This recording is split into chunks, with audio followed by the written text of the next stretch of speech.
Stuff I like.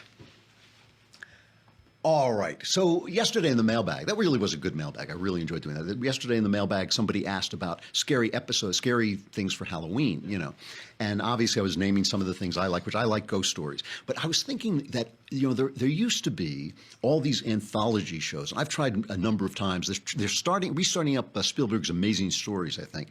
But I've tried a number of times to get a new anthology show going, but the studios don't like them because they're expensive, because you have to hire a new cast, new script, new sets every single time, and you can't do it the way you used to do it in a soundstage all the time. So it's more expensive. So they don't like these things, and they're afraid they'll lose audience and all this stuff. So anthology shows have kind of gone out of fashion. We don't know if they've gone out of fashion with human beings, but they've gone out of fashion with studio heads, so they're not being made. But when you go back to some of these things, there were some really, really spooky stories and some obscure ones that only I know. That are really obscure stories that only I know. One of them, now this one, Roald Dahl. Everybody knows Roald Dahl because of Charlie and the Chocolate Factory, Matilda.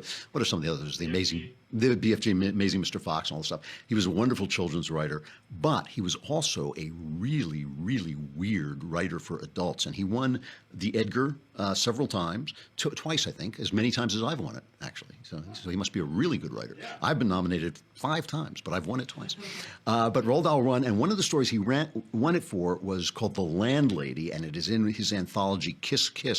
And his adult stories are really, really creepy. But what other thing that people don't know, because I think it was a British thing, was he had an anthology show called Roald Dahl's Tales of the Unexpected, and The Landlady was one of their shows, and I remember seeing it, and it just sent an absolute chill up my spine. It's about a British guy down by, I can't remember if he's in Brighton or whatever, and he can't get a hotel room, so he goes to what like a B&B, a bed and breakfast, and he meets the landlady, and here's just the scene where he first comes in. I always put up the chain at night. Safer. Welcome home, dear. Home? I tell all my guests that, to treat my house as home. Home from home, dear. Oh, do put your hat there. And let me help you with your coat. Thank you very much.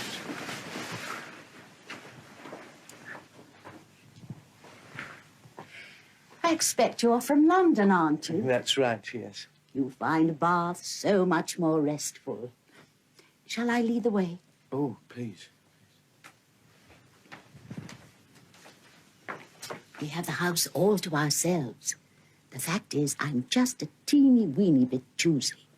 Particular, if you see what I mean. But I'm always ready. Be prepared, as we used to say in the Girl Guides. Everything's always ready here. It's just a very creepy lady in a place. Of course, it gets creepier and creepier. I don't want to give anything away. It's only a half hour. I would read the story because I love reading stories rather than watching them. But this is, and by the way, it's on YouTube. The whole show is on YouTube. You can just watch it right there.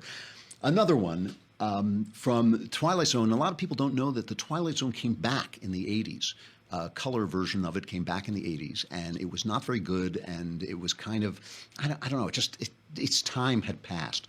But there was one of them written by the great Ray Bradbury, and it was called The Elevator. And I thought this must be a short story, and I remember combing through, I have lots of collections of Ray Bradbury, I remember combing through every collection, but it wasn't. It was written specifically for this, and it is two brothers. It's very short. It's like 15 minutes long. This you can get on YouTube too. It's worth watching. Two brothers arrive at a closed factory, and their father has gone missing.